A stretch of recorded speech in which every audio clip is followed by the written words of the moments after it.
Gente, voltamos com a segunda parte da nossa quinta live. O que é lockdown e a sua aplicação no combate às pandemias. Nessa segunda parte, na primeira parte tivemos a participação do professor epidemiologista, da Universidade Federal de Sergipe, professor Paulo Martins, que trouxe uma noção, trouxe um olhar sobre o que é lockdown, como é que ele deve ser aplicado, Ele colocou aqui a posição dele frente ao que está vivenciando o momento do Estado. E a gente também vai trazer a opinião, a posição da enfermeira, da militante, Adriele Regis. A Adriele, gente, é enfermeira. Então a Adriele é profissional da saúde também que está aí nesse combate, do coronavírus. E também ela está na realidade das periferias. Então é interessante a gente saber por esse lado político. A gente sabe que a política nesse momento é importante ser colocada e destacada. A gente sabe que tem decretos, sim, para serem cumpridos, mas que muitas das vezes não estão sendo. A fiscalização não está conseguindo dar conta. A gente percebe isso na realidade do interior e também da capital, e também da periferia. Sabe por quê? O vírus, gente, também tem uma fração da população. Essa fração é negra, é trabalhadora e vive na periferia. É os que estão mais morrendo, segundo muitas das pesquisas. Ele é um vírus realmente que pega todo mundo. Chegou com a classe média através das viagens de fora, mas está atingindo mais a periferia, que vivencia problemas imensos e históricos. E a gente também tem que entender como é que está sendo tratada a saúde, a realidade do nosso povo. E aí é importante também colocar que o professor trouxe sim uma visão sobre o que era lockdown. Ele acha que no momento agora não é oportuno aplicar o lockdown. Mas, gente, a gente também tem que perceber que o professor ele está fazendo análises, ele está estudando, ele está escrevendo, e ele diz: não é necessário agora, mas não significa que não possa ser utilizado em algum momento. Ele acha que tem que ter conscientização mais ainda da população, investir mais na educação e nesse cuidado com o povo. Então, nessa segunda parte, vai chamando aí, vai ser sensacional com a Adriele. Lembre que todas as lives nós deixamos no IGTV, ok? Vamos agora com a Adriele. A Adriele já está aí? Vamos lá. A Adriele já está aí, gente. Vamos colocar aqui a Adriele, convidar a nossa companheira Adriele. Do que é a pandemia, o que é o sistema de saúde pública, entende? A Adriele é enfermeira, militante, A Adriele conhece a realidade das periferias do nosso estado, do nosso povo, entende? E é importante destacar. Professor, Adriele, você estava acompanhando, nos trouxe interessante perceber que não seria o momento agora do lockdown. Mas a gente também sabe que não está sendo muito cumprido, como ele mesmo destacou aqui, os decretos governamentais e dos prefeitos, isso é perceptível, Há um crescimento, exponencial de número de casos. Ele disse que há um número de testes represados no LACEN, no Laboratório Central do Estado. E você tem uma situação de que também? Que aí é importante destacar. Se tem 50 e poucos % a rede pública hoje de leitos ocupados, tem 100 e pouco da rede privada. Se essa rede privada, Adriana, você como enfermeira, você sabe da realidade também da UTI, tiver estagnada, para onde irão esses cidadãos? Porque lembrando, gente, a gente tem um serviço de saúde pública que é universal. É bom lembrar, a proposta do SUS não é decidir se a Adriele ou Oswaldo tem possibilidade de pagar plano ou não. É para atender a todos. Então, a gente tem que lembrar, quando está já saturado o sistema de saúde privada, vai sobrar para o sistema público atender. Sobrar no sentido ruim, não, gente. Sobrar porque é obrigação constitucional, lembre disso, está na lei, de atender esses pacientes. Mas, Adriele, para chegar até aqui, até se apresente, a Adriele é uma companheira importantíssima, que tem uma noção também do que é a luta pela saúde, gente. Só para vocês terem noção, nesse exato momento, milhares de brasileiros, como a Adriele, luta pelo SUS, viu? E luta para a manutenção de todas essas políticas públicas. Adriele, o SUS ele nunca foi atacado desse tempo para cá? O SUS está tendo recursos, ele está tendo uma boa infraestrutura. Como é que está acontecendo isso com o SUS? Vamos colocar nesse exato momento agora também, até chegar à necessidade de um lockdown ou não, como já colocamos aqui. Então, boa noite. Tá me ouvindo direitinho, Oswaldo? Tô. Se puder até um pouquinho aumentar a voz, que não sei, se tiver um microfone, tá dando para falar um pouquinho mais alto, porque talvez todo mundo tá percebendo aqui que a Adriele tá pronta para responder também, viu, gente? Diga-se de passagem. Vamos lá, amiga. Vamos falar um pouco mais perto, então. É, Veja, eu quero primeiramente, né, dar boa noite a todo mundo que está assistindo essa live, em especial aos sergipanos e às sergipanas que acompanham o canal de comunicação Realmente essencial. tá um pouquinho baixo, Adriele. Tá um pouquinho baixo.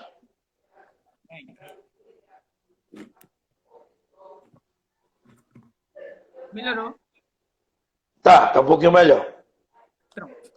Boa noite, quero agradecer o convite da Expressão Sergipana, de Oswaldo, né? A expressão que é esse canal de comunicação é essencial para o nosso Estado, como difusor de informação e de educação das pessoas também, como já foi colocado.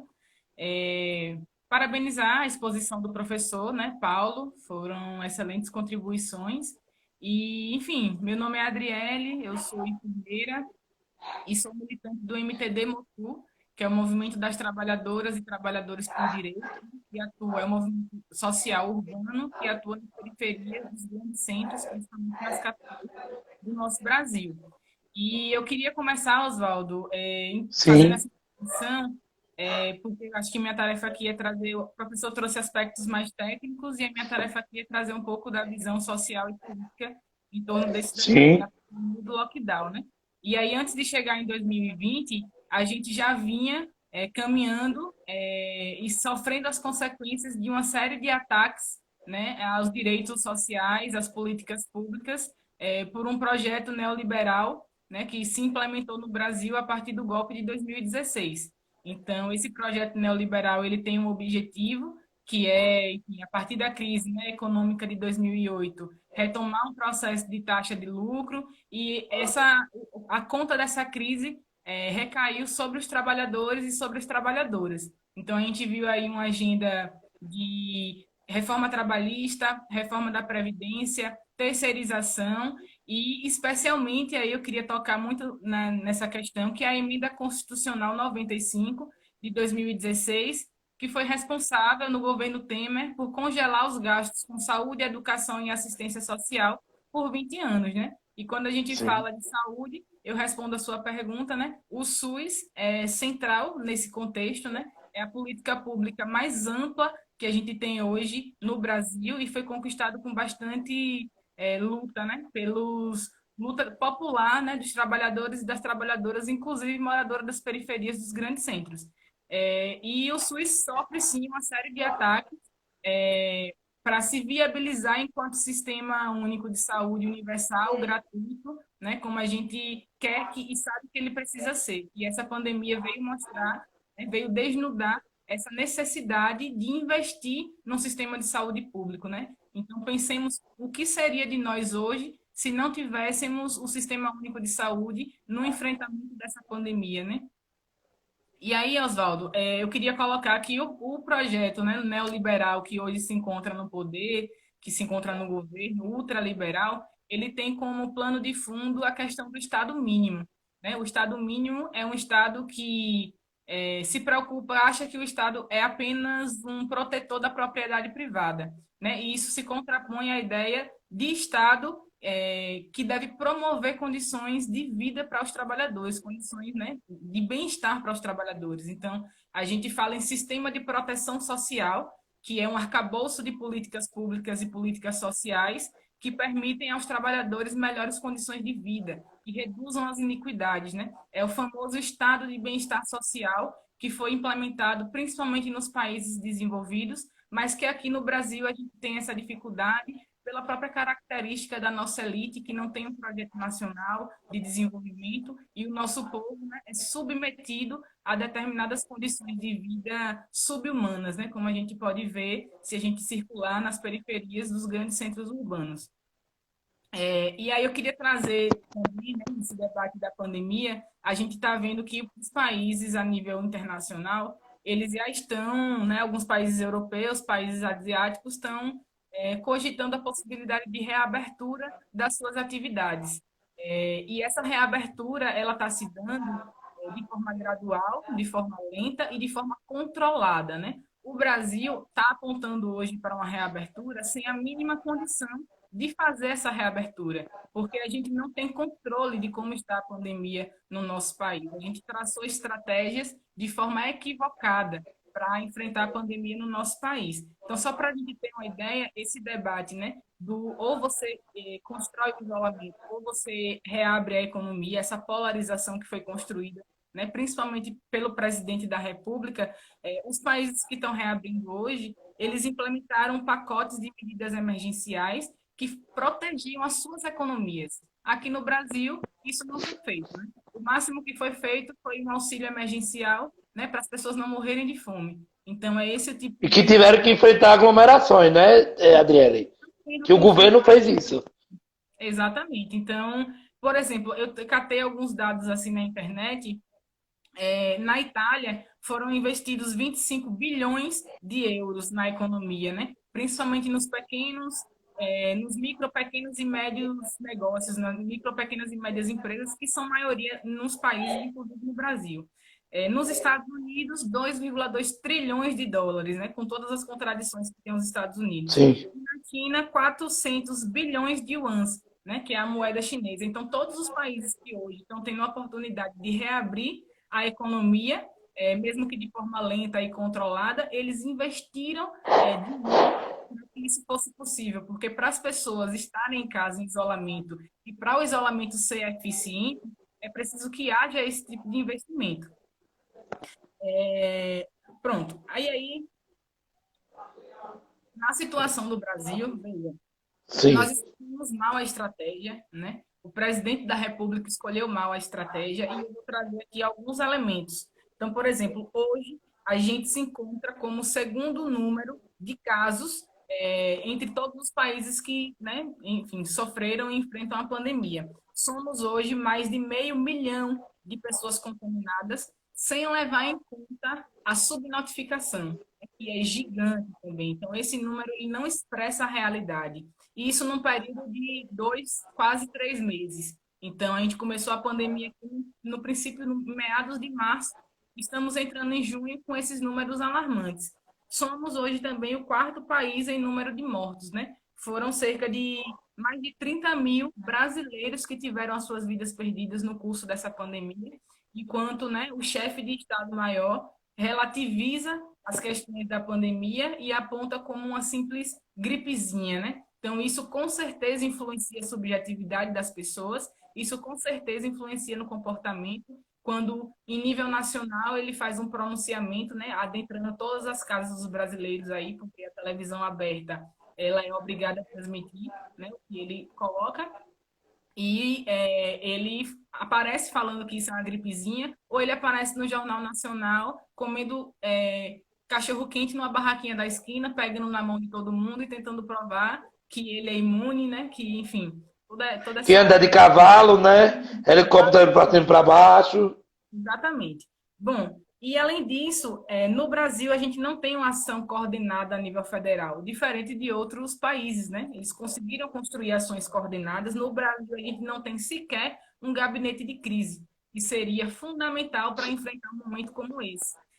Pelo contrário, né? O Brasil acho que foi o único país que demitiu 2 ministros da saúde com argumentos políticos no curso de uma pandemia, né? Então, é uma situação... O Brasil entra na história, eu acho, Adriele, me corrija se eu estiver errado, como o que você não fazer numa pandemia. Não fazer numa pandemia. Exatamente. Porque, literalmente, você tem uma pandemia que tem um grande número de pessoas que vão ser contaminadas, porque ela não tem cura, como eu já mesmo coloquei aqui, ela ainda não tem uma vacina. Então, quer dizer, você está lidando com algo que é novo também. Então, a gente sabe muito bem. Ninguém saberia que ia ter uma pandemia. Mas a gente já tinha noção, e isso a gente mostrou nas últimas lives, aqui na Expressão, do que não fazer de errado durante inúmeras outras pandemias que ocorreram ao longo da história. Isso é importante destacar. Por quê? Muitas das vezes quem está acompanhando, então tudo perceber assim, mas isso é novo. Realmente é novo. Doença é nova.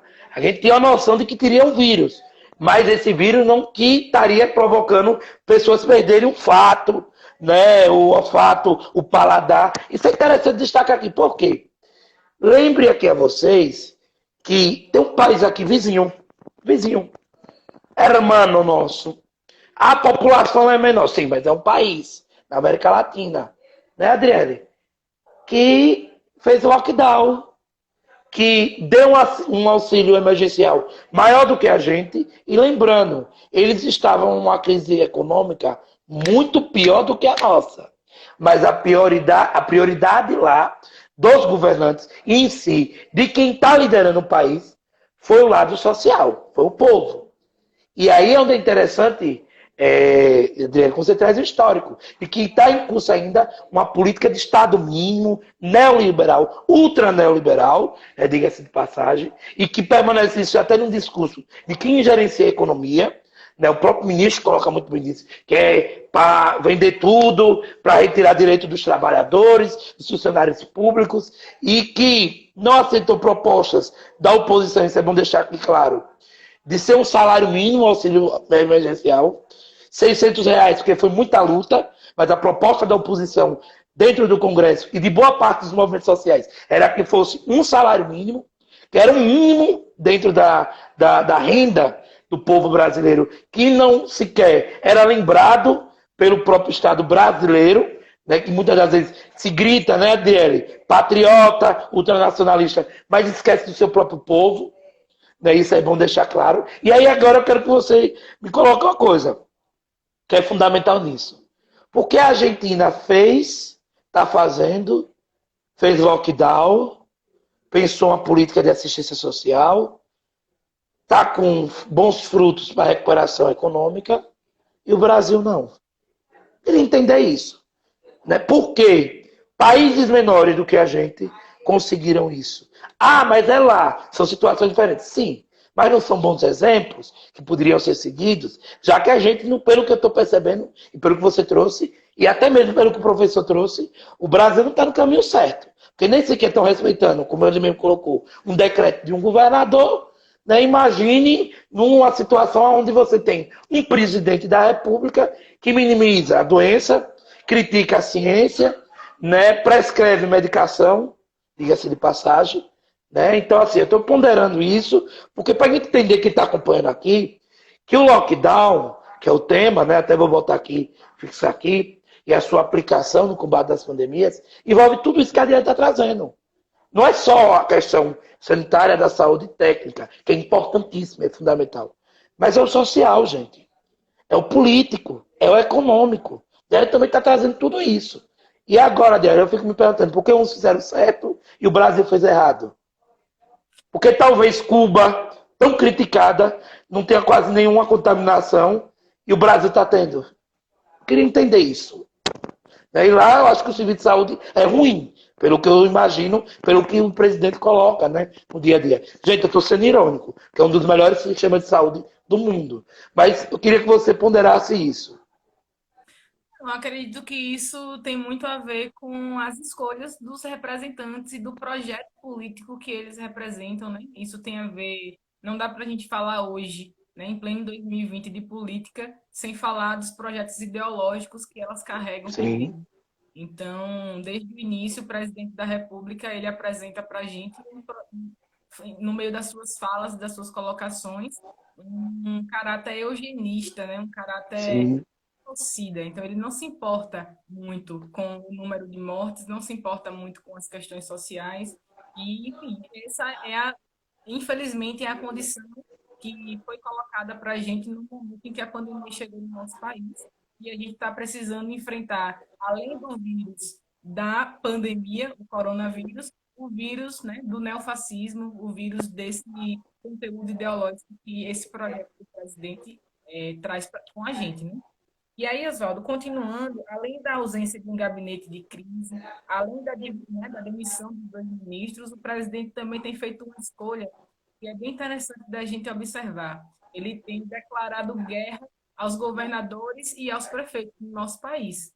Então, a gente viu aí, né, os áudios dos vídeos da reunião ministerial com xingamento, com ameaça, por parte da própria ministra Damares, ameaça de prisão de governadores que têm se oposto à posição, né, política do presidente e tem implementado no seu nível territorial medidas que o próprio presidente discorda. Então,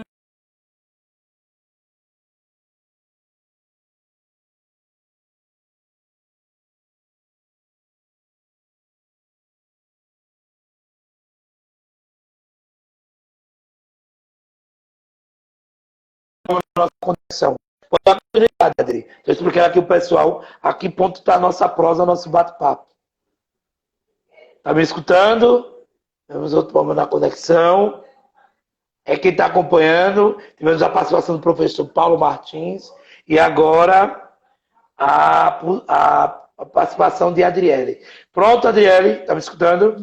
Pronto, dê continuidade, amiga. pronto. E aí, tudo isso, como se já não bastasse, né? 2020 não está para amadores, realmente. A gente vivencia um contexto de crises, de convergência de crises, né? Então, tem uma crise econômica que se alastrava desde 2008 e que foi, né, elemento fundamental para o golpe de 2016 no nosso país, né? Um golpe neoliberal com o objetivo de retomar as taxas de lucro.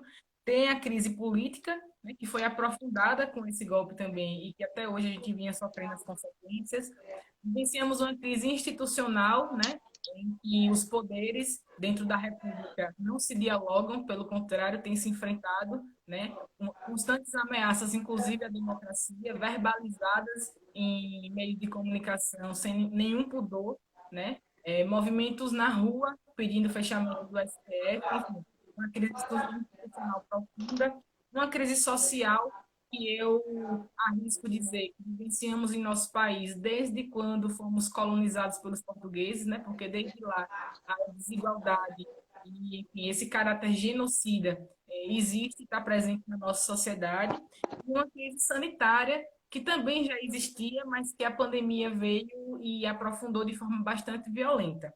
E aí tudo isso somado à vulnerabilidade social, né, trazida aí pelas medidas neoliberais, em que essa vulnerabilidade ela tem cor, ela tem classe, ela tem endereço, ela atinge principalmente as pessoas negras, as pessoas pobres e as pessoas que moram nas periferias dos grandes centros urbanos, nas palafitas, nas ocupações, nos alagados, nas favelas, né? E acredito que dentro desse contexto da pandemia, o que falta para o Brasil, né, nessa estrutura desigual que a gente vivencia, é olhar para essas pessoas, né? A gente não pode negar essas pessoas enquanto povo brasileiro, porque são essas pessoas que carregam esse país nas costas, né? É a grande massa da classe trabalhadora que inclusive recaiu aí no desemprego e recaiu na informalidade, né?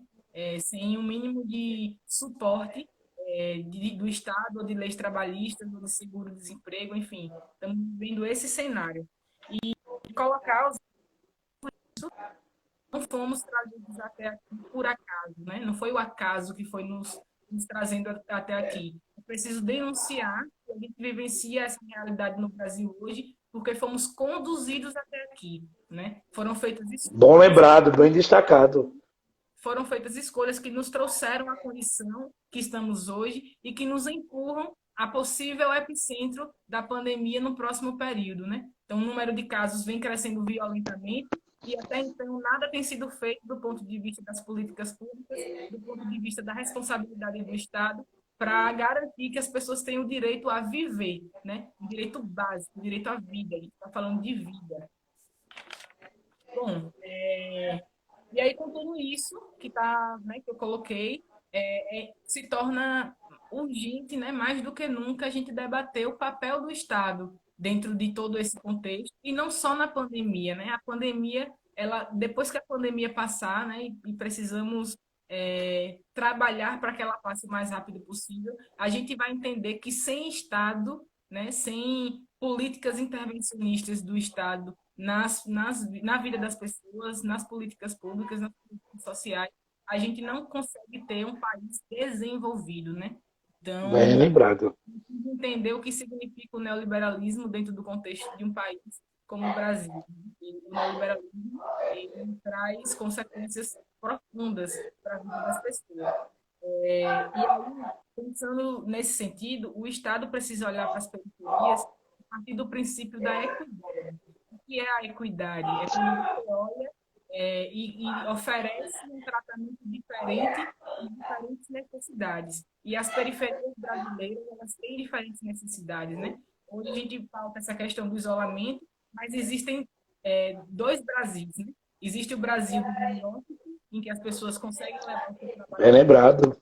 e seguir a sua vida normalmente, fazendo seus exercícios, comendo bem, sob um teto. E existe o país da informalidade, em que as pessoas ganham seu dinheiro no dia a dia do seu trabalho, né? Eu trabalho hoje para poder comer amanhã, para poder colocar comida na mesa para mim comer amanhã. E é para essas pessoas que a gente precisa olhar nesse momento.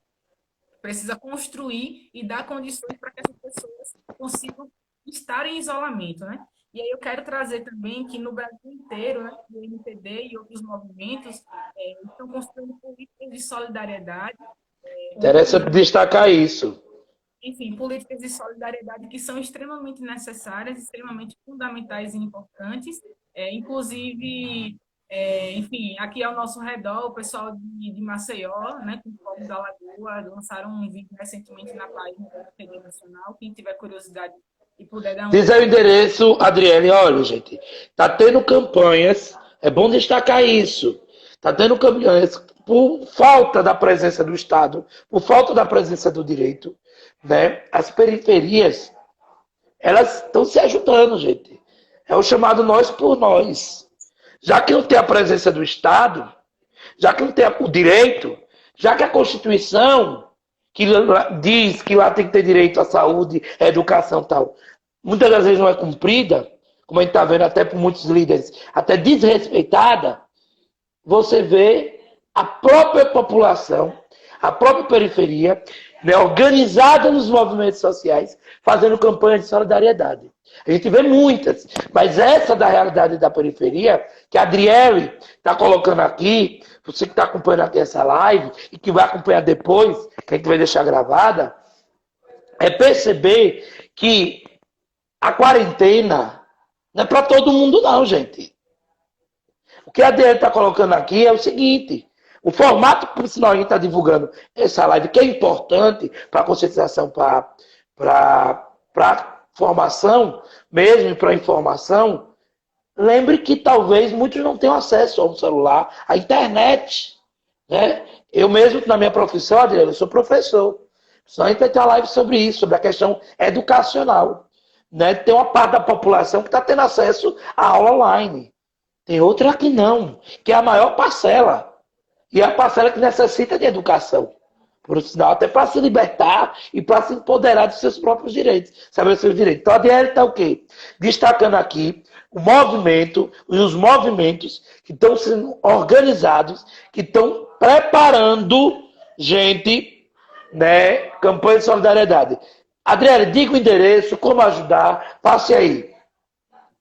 Bom, a nível nacional, a gente tem a página aqui do Instagram, que é o MTD Nacional, e lá a gente pode encontrar iniciativas em vários estados, né? Então, tem iniciativa na Paraíba, tem iniciativa na Bahia, tem iniciativa em BH, enfim. E lá você também vai encontrar uma série de endereços, né? Aqui, a gente tem a campanha Periferia, a campanha Periferia Viva, mas que aqui o nome é Nós por Nós, né?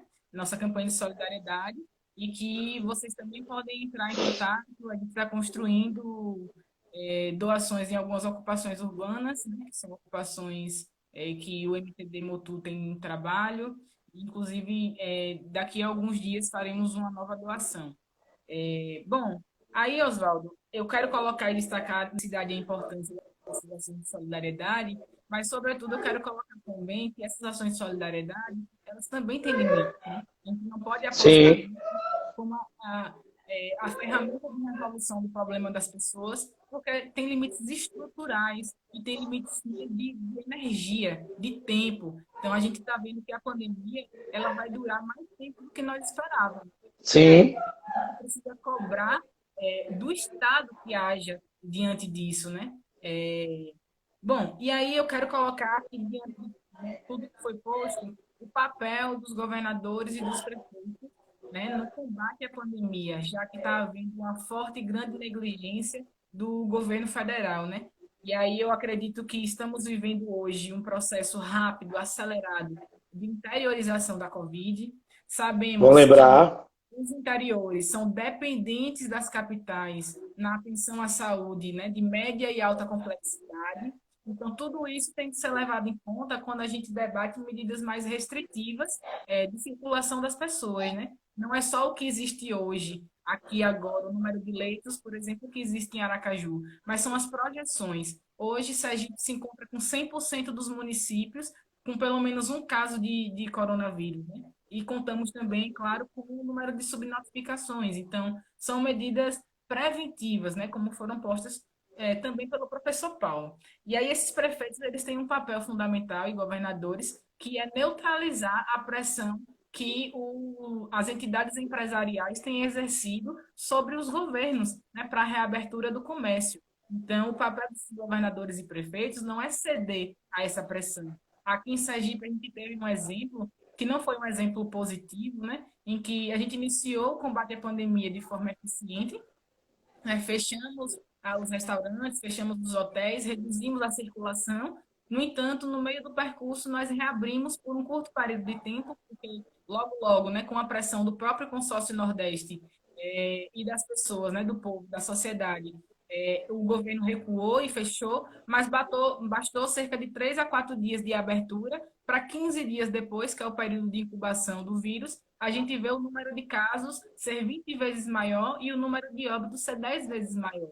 Então, a reabertura do comércio significa investir no alastramento da doença, né? No nosso estado, em qualquer outro estado que seja. E aí, Adriele, uma questão que é interessante que eu vou botar aqui, dentro dessa razão, uma volta do comércio. Dá um exemplo. O Estado de Sergipe não parou a construção civil. Só para você ter noção. E boa parte dos trabalhadores da construção civil moram nas periferias da nossa cidade. Vamos deixar isso claro. Né? As obras não pararam. Não pararam. Boa parte dessa classe, só para você ver como é a lógica que tudo tem que ser estudado. Espero que esteja estudando isso. Utilize o transporte público. Adriele, você como profissional da saúde, o transporte público é um lugar seguro. Nesse exato momento, para a pandemia, não é. Que eu saiba, não é. É altamente risco. Mas o trabalhador é colocado, repare que situação.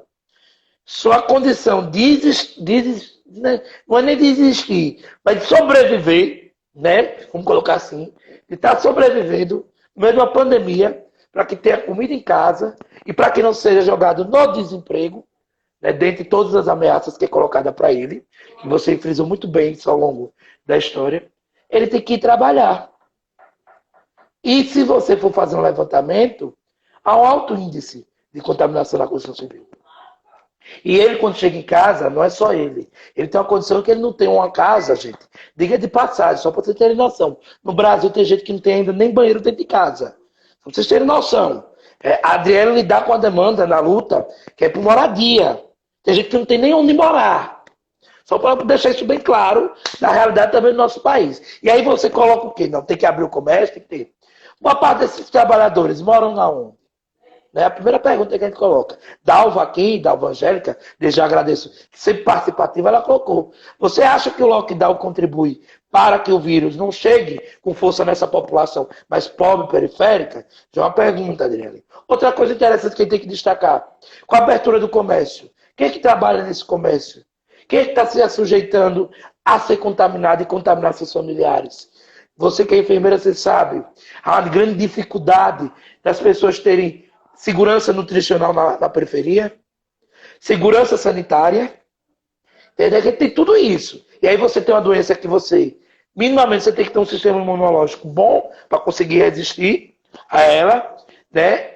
Gente, todas essas contradições que eu estou colocando aqui, não é um cenário apocalíptico, não. É a realidade.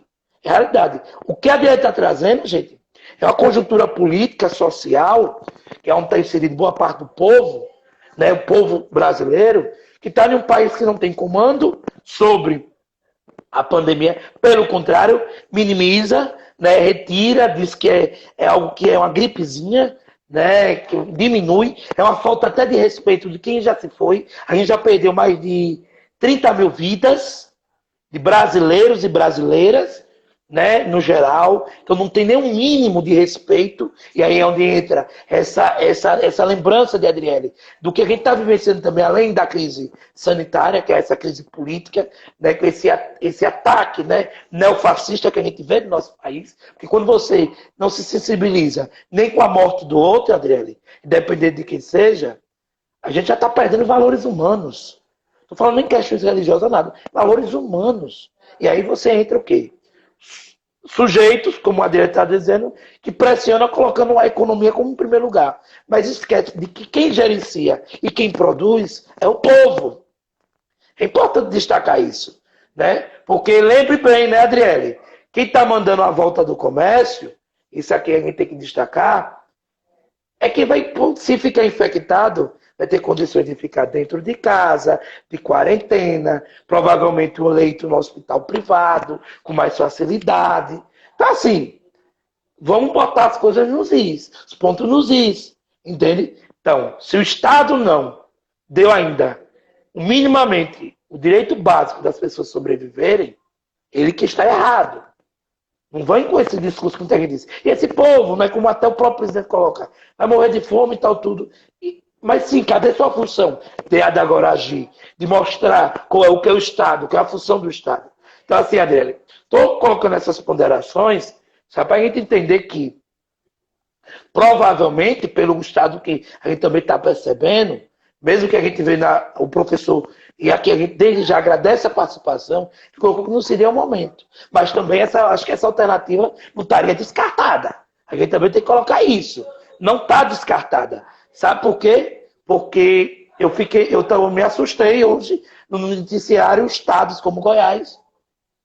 Tá já no Libera Geral, literalmente isso, faltando tudo. E o número de casos lá triplicou, Adriele. Distrito Federal já abriu shopping e lá por dia é, no mínimo, 100 novos casos. E minimizar isso, diminuir isso, a gente está colocando quase assim a vida das pessoas como um todo, da sociedade como um todo, e em particular, com mais gravidade, já o que ela já enfrenta com todas as adversidades que o Brasil impõe à população periférica, à população da periferia, agora ela vai ter que estar aquela, ela vai ter que ir trabalhar, né, para sobreviver, porque o discurso é, vocês têm que trabalhar para sobreviver, sabe? E ser o mínimo de respeito à vida da pessoa. Desde já que eu estou colocando esse posicionamento, para que a gente firme também o nosso compromisso em salvar vidas, e vida daqueles que são mais vulneráveis. É isso. Eu posso estar em casa, mas nesse exato momento tem brasileiros e brasileiras que não têm onde morar, que estão em condições precárias lutando por uma moradia. Por uma moradia. Então, Adrianes, com essas perguntas que Dalva já até colocou aqui, que muitos estão colocando, a importância do lockdown para a gente salvaguardar a vida das pessoas. Oswaldo, eu vou até adiantar um pouco o que eu ia trazer um pouco mais em frente.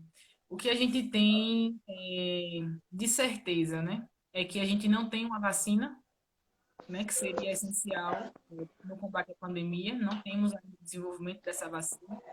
Caso tenhamos, né, a distribuição, a fabricação e a distribuição dessa vacina, não acontecerá do dia para a noite, então demandará um tempo. E a gente sabe que, até então, o isolamento social é a única medida, né, com experiências práticas de outros países, inclusive dos próprios estados do Brasil, que garantem uma recuada, né, uma decaída na curva epidêmica, né, do coronavírus. Então, se o isolamento social, né, parcial, como está acontecendo, né, a partir da orientação das autoridades sanitárias e de saúde, não tem sido funcional, é preciso, talvez, até para trabalhar na subjetividade e no comportamento das pessoas, aplicar medidas mais restritivas. E aí eu quero trazer com isso que não é só aplicar medidas restritivas e botar a polícia na rua para aplicar multa. E essa estratégia, ela precisa estar aliada, com certeza, sem dúvida, a uma outra estratégia, que é a estratégia de educação e saúde. Então, a Boa. população, ela precisa ser educada, ela precisa entender o que é o coronavírus, já que ela está sendo deseducada diariamente pelo chefe de Estado do Brasil. Então, isso precisa estar no horizonte dos estados e no horizonte não, né? Precisa estar hoje como estratégia dos estados e municípios com mais centralidade. E aí, sobre a pergunta de Dalva, eu acredito que o lockdown, né, como a gente compreende, aliado a essas estratégias, sim, podem proporcionar, inclusive aliado às condições sociais e econômicas, para que as pessoas possam estar em casa, pode sim, a médio e longo prazo, contribuírem para que a gente achate a curva epidêmica no Brasil, desafogue o sistema de saúde e consiga um investimento na pesquisa e na ciência e na testagem da população, controlar o vírus no nosso território. É algo um pouco, um tanto idealista, mas a gente precisa apontar para esse caminho, porque acredito que, a partir das experiências práticas, foi assim que outros lugares conseguiram controlar, né, fazer esse controle. E aí, Oswaldo, eu estava falando, né, do papel dos governadores e prefeitos, e é importante colocar que boa parte dessa pressão exercida pelo empresariado tem muito o setor privado está intrinsecamente ligado à política no nosso país, né? A gente já construiu aí, dentro dos movimentos sociais, né, sindicais, campanhas pela reforma do sistema político, a luta contra o financiamento privado de campanha, porque é justamente essa influência que, em momentos como esse, ou em momentos outros, né, da criação de políticas públicas, o setor privado vai lá e diz, oh, não é para fazer isso, porque isso me prejudica. E os gestores vão lá e seguem. Então, a gente precisa denunciar esse tipo de coisa e exercer pressão do lado de cá, enquanto sociedade civil, para que os governos tracem estratégias, não pensando nos empresários, né? Não pensando no lucro na economia, mas pensando na vida do povo, dos seus estados, das suas cidades e do nosso país. Então, para isso, eles precisam estar aliados à ciência, né? A gente não está falando que é para eles fazerem isso de forma empírica ou de acordo com a vontade. Muito pelo contrário, existe ciência. Existem pesquisadores, existem estudiosos que têm apontado o caminho que nós devemos seguir. A escolha de seguir ou não está na mão dos gestores, né? E é isso que a gente precisa ter em mente. E uma outra, né, tudo isso como estratégia para reduzir os impactos da pandemia na vida das pessoas. E aí eu coloco que, a nível de Estado e município, a gente precisa olhar para três níveis na gestão, né? A gente precisa olhar para a saúde, e a gente tem visto, sim, investimentos em leitos de UTI, o crescimento, enfim, a taxa de ocupação, né, no Estado, no setor público tem reduzido, pelo menos a priori, daqui a uma semana pode alterar, mas a gente precisa focar na atenção primária. A gente tem um sistema único de saúde, o SUS, a maior política pública, né, do nosso país, de forma enraizada, capilarizada, presente nas periferias, presente nos interiores, nos sertões, enfim, onde a gente imaginar, tem uma equipe de estratégia de saúde da família com capacidade de atuar a nível territorial. E essa estrutura, essa envergadura, ela tem sido subutilizada. É preciso organizar e coordenar ações a nível estadual e a nível municipal, programas de capacitação dos profissionais, para que eles ajam a nível do território, contendo no seu território a disseminação do vírus da pandemia.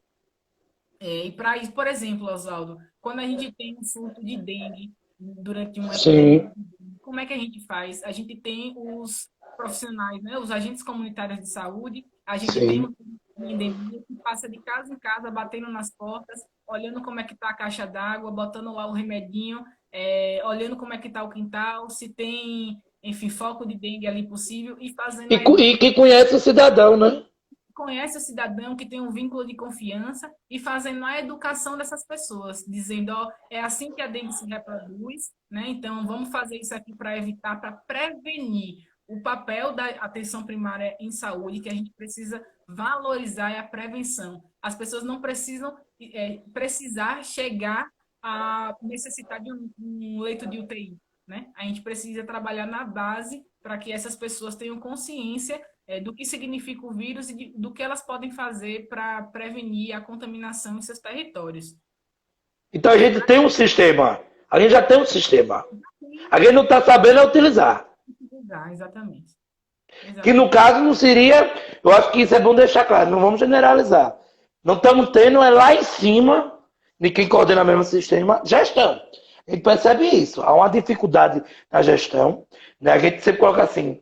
Ah, não pode politizar. Não tem como não politizar. Gente, não tem como. Porque é através da política que passa o orçamento, dinheiro para pagar o remédio, para pagar a atenção básica, para pagar o enfermeiro, o médico, o leito de UTI, a conta de energia, água. Isso envolve política pública. Entende? Então, quando o gestor se preocupa com a saúde pública, ele se posiciona, ele defende. Diga-se de passagem. É interessante colocar aqui que a gente vê no discurso do presidente ele ser tão patriota e alguém aqui presenciou ele visitar leito de hospital ou alguma unidade básica de saúde. Não é que isso signifique que por causa disso ele não é presidente. Não. É porque um gesto desse gera um símbolo de dizer, não, estou preocupado com a saúde básica. Nem isso quer estar. Parece que o interesse é ele, a família dele, os amigos dele. Então, o resto do país que lide com a doença.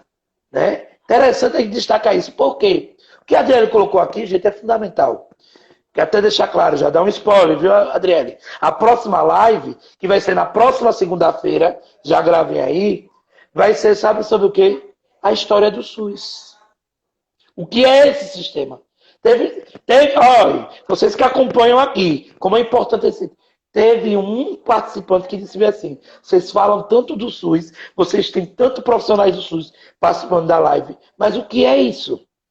Quando surgiu?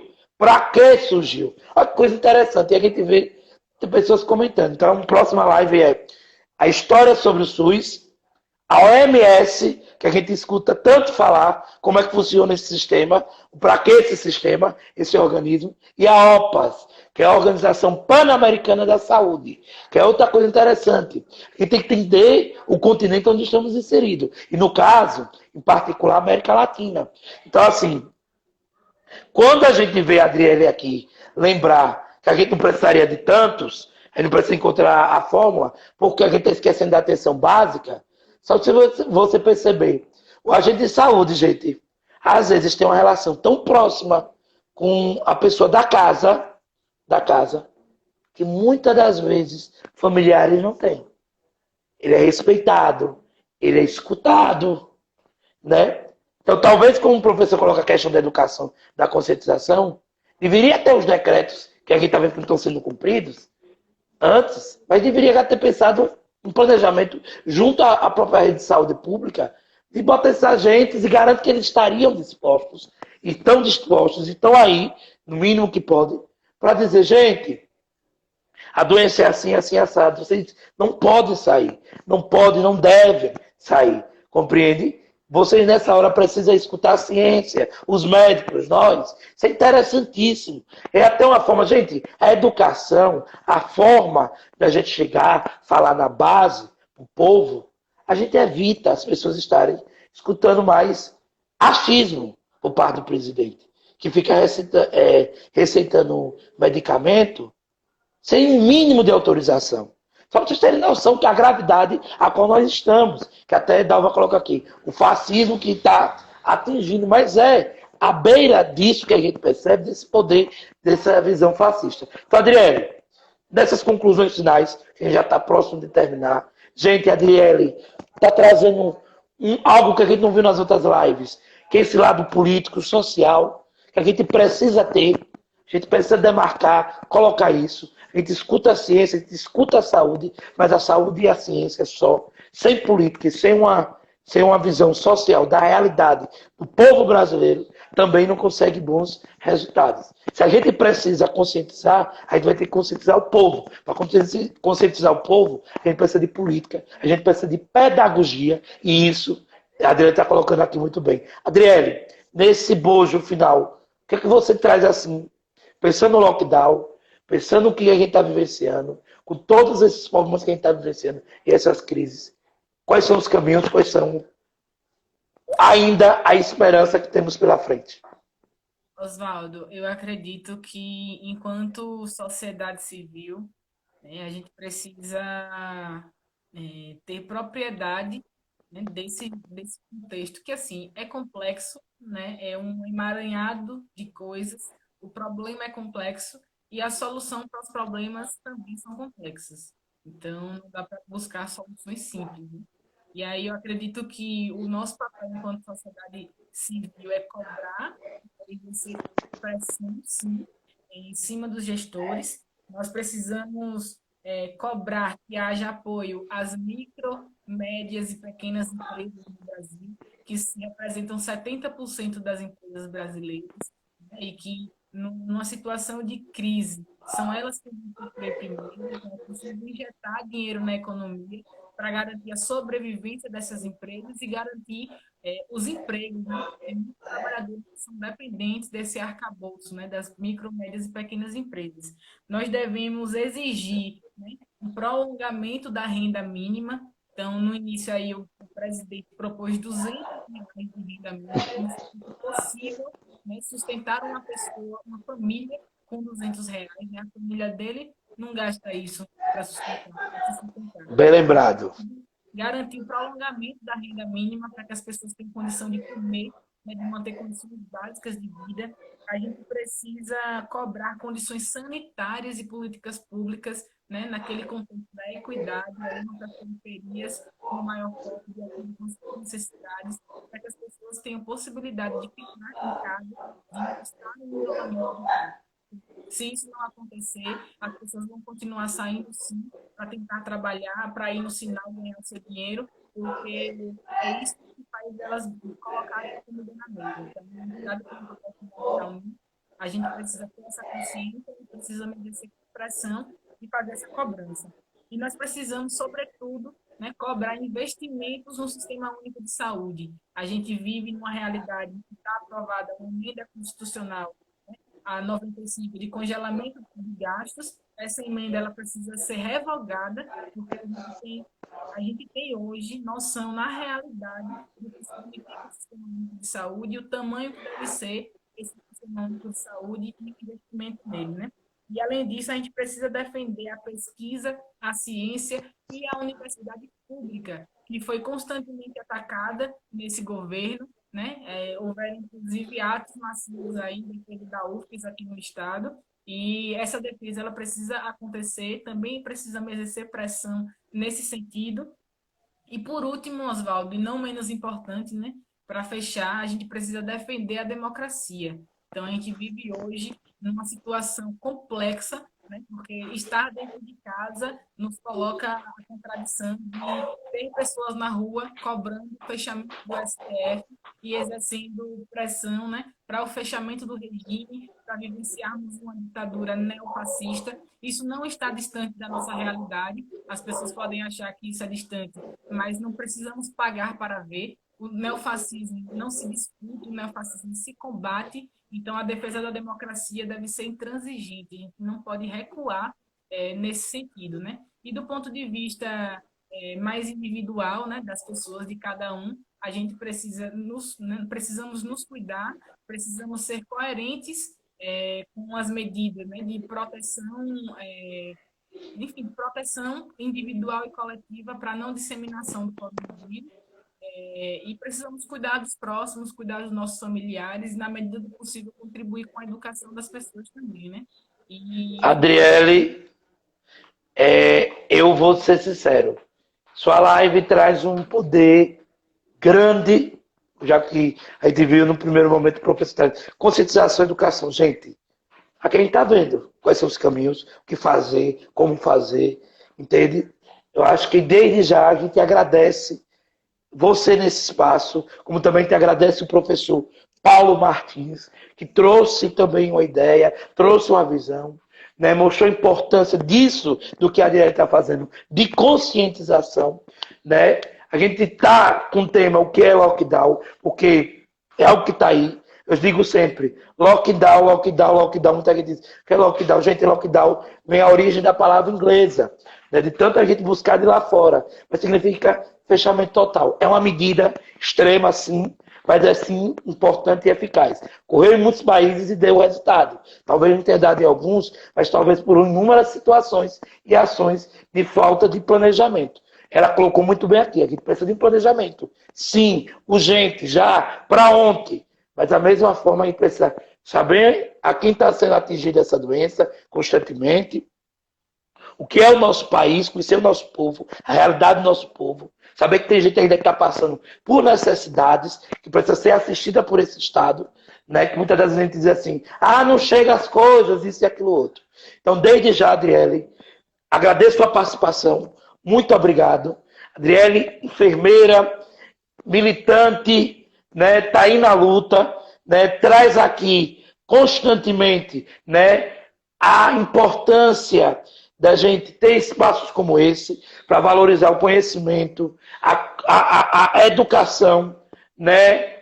E isso que a gente está falando aqui é ainda mais um grito de dizer: a gente quer combater esse vírus na democracia, com liberdade, entende? Com liberdade, liberdade de poder se expressar, liberdade de a gente poder trazer a ciência, respeitar a ciência, diga-se de passagem. Então, Adriele, muito obrigado, desde já, em nome da Expressão Sergipana, entende? Assim, pelas contribuições, por todos e todas que participaram aqui, pela participação do professor Paulo Martins, pela participação de Adriele. Adriele, boa noite e muito obrigado, viu? Eu que agradeço, Oswaldo. Obrigadão. Tchau, tchau. Tchau, tchau. Gente, você que vai ver daqui a pouco, né, encerrar, a gente vai deixar aqui a live, mas eu vou dizer a vocês, hoje foi sensacional. Agora as nossas lives serão segunda-feira. Então, próxima segunda, o que é o SUS, quando surgiu o SUS, qual a importância do SUS, o que é a OMS, Organização Mundial da Saúde, o que é a Organização Pan-Americana da Saúde. Próxima live é com Liz Magno, né, também atuante do Sistema Único de Saúde, que também está aí na luta da pandemia, né, que está no sistema de saúde, que tem uma luta grande em defesa do SUS, e Rico Oliveira, pesquisador, historiador, né, e residente de medicina. Então a gente valoriza sempre a ciência e a consciência. Fique em casa, gente. Quem puder, fique em casa, respeite o distanciamento. Vocês viram o que o professor disse aqui e o que a Adriele disse. Quem precisa sair, com máscara, se proteja, utilize mesmo de forma correta. Asepsia das mãos. Cuide de si, cuide de todos. Vamos vencer essa batalha. Agora todos unidos, defendendo a ciência e defendendo a democracia. Boa noite, se cuide e até a próxima semana. Beijo. Por hoje, acabamos aqui essa quinta live sobre o que é lockdown e sua aplicação no combate das pandemias. Se cuide. Tchau, tchau. Boa noite.